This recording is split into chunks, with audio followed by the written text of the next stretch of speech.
జగన్మోహన్ రెడ్డి గారికి కొత్త మిత్రుడు తోడయ్యాడు. అసదుద్దీన్ ఓవైసీ.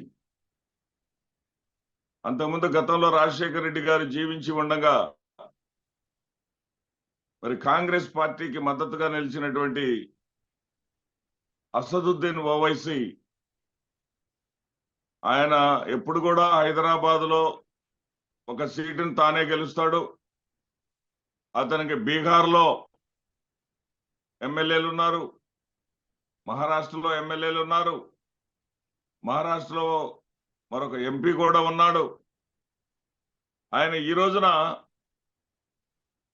ఆంధ్రప్రదేశ్ రాష్ట్రంలో జనసేన, బీజేపీ, టీడీపీ కూటమికి ఓట్లు వేయవద్దు, జగన్మోహన్ రెడ్డి గారిని మళ్ళీ గెలిపించండి అంటూ ఒక పిలుపునిచ్చాడు.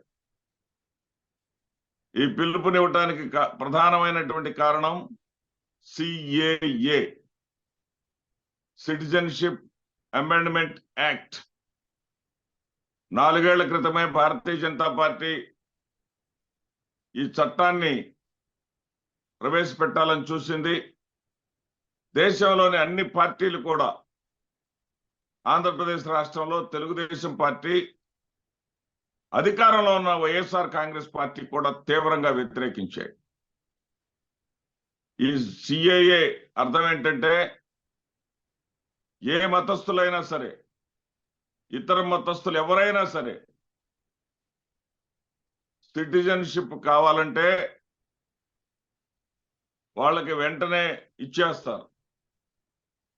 ఒక 5 ఏళ్ల పాటు భారతదేశంలో నివసిస్తే చాలు, వాళ్ళకి ఇచ్చేస్తారు. ఏ విధమైనటువంటి ఆంక్షలు వాళ్ళ మీద పెట్టరు. కానీ ఒక్క ముస్లింలకు మాత్రము సిటిజన్షిప్ ఇవ్వరు.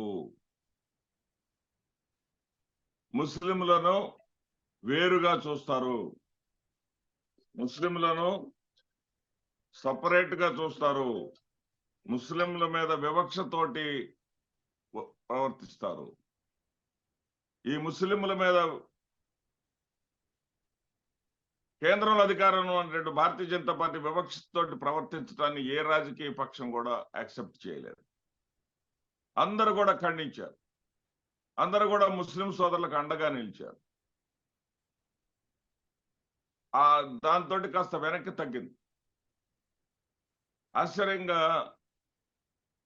ఎన్నికలు సమీపిస్తుంటే ఇక నెల రోజుల్లోనో లేదా వారం రోజుల్లోనో, నెల ఎక్కడుంది, వారం రోజుల్లోనే ఎన్నికల నోటిఫికేషన్ వస్తున్నటువంటి తరుణంలో నోటిఫికేషన్ వచ్చిన తర్వాత కుదరదు అని వెంటనే సిఏఏని ఫోర్స్లోకి తీసుకొచ్చే ప్రయత్నం చేసేసింది భారతీయ జనతా పార్టీ ప్రభుత్వం.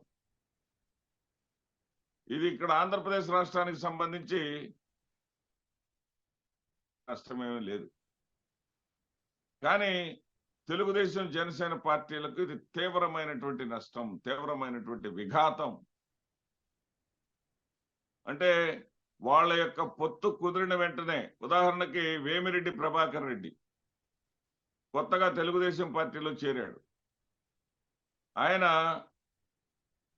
భారతీయ జనతా పార్టీకి వ్యతిరేకంగా వ్యాఖ్యలు చేసి ముస్లిం సోదరులకు అండగా ఉంటుంది తెలుగుదేశం పార్టీ అని ప్రకటించిన గంటలోపే భారతీయ జనతా పార్టీతో పొత్తులోకి వచ్చిన తర్వాత భారతీయ జనతా పార్టీ నాయకులను వెళ్ళి కౌగలించుకొని, మరి భారతీయ జనతా పార్టీ కూడా తెలుగుదేశం పార్టీలో కలవటం చాలా ఆనందంగా ఉందని చెప్పేసి వాళ్ళందరినీ కౌగలించుకున్న ఫోటోలు బాగా వైరల్ చేశారు అక్కడ స్థానికంగా ఉన్నటువంటి ముస్లిం నేతలు. అంటే ఇక్కడ గుడితిలో పడ్డ ఎలకల్లాగా తయారయ్యారు తెలుగుదేశం పార్టీ వాళ్ళు. ఏంటంటే భారతీయ జనతా పార్టీ ముస్లిం వ్యతిరేక పార్టీ అనేటటువంటి ముద్ర ఉండగా, ఇది తాజాగా పిడుగుపడ్డట్టుగా సిఏఏని మేము అమలు చేస్తున్నాం అన్న తరుణంలో జనసేన, తెలుగుదేశం పార్టీలు పూర్తిగా డిఫెన్స్ లో పడిపోయాయి. దానికి తోడు పక్క రాష్ట్రంలో ఉన్నటువంటి, తెలుగు రాష్ట్రంలో ఉన్నటువంటి అసదుద్దీన్ ఓవైసీ అతను సహజంగానే నేను జగన్ నాకు మంచి మిత్రుడని చెప్పుకునేటటువంటి అసదుద్దీన్ ఓవైసీ తెలుగుదేశం జనసేన కూటమికి ఓట్లు వేయొద్దు అని పిలుపు వేయటం వాళ్ళకి శరాఘాతం అనే చెప్పాలి. అసలే భారతీయ జనతా పార్టీ విభజన హామీలను అమలు చేయలేదు, ప్రత్యేక హోదాని అటకెక్కించింది, రైల్వే జోన్ ఇవ్వలేదు, మరి విశాఖ ఉక్కుని ప్రైవేటీకరణ చేయబోతా ఉంది. ఈ రకంగా అనేకమైనటువంటి ఆంధ్రప్రదేశ్ ప్రజల వ్యతిరేక నిర్ణయాలతోటి ఆంధ్రప్రదేశ్ రాష్ట్రంలో భారతీయ జనతా పార్టీ మీద విపరీతమైనటువంటి వ్యతిరేకత ఉన్నటువంటి ఈ తరుణంలో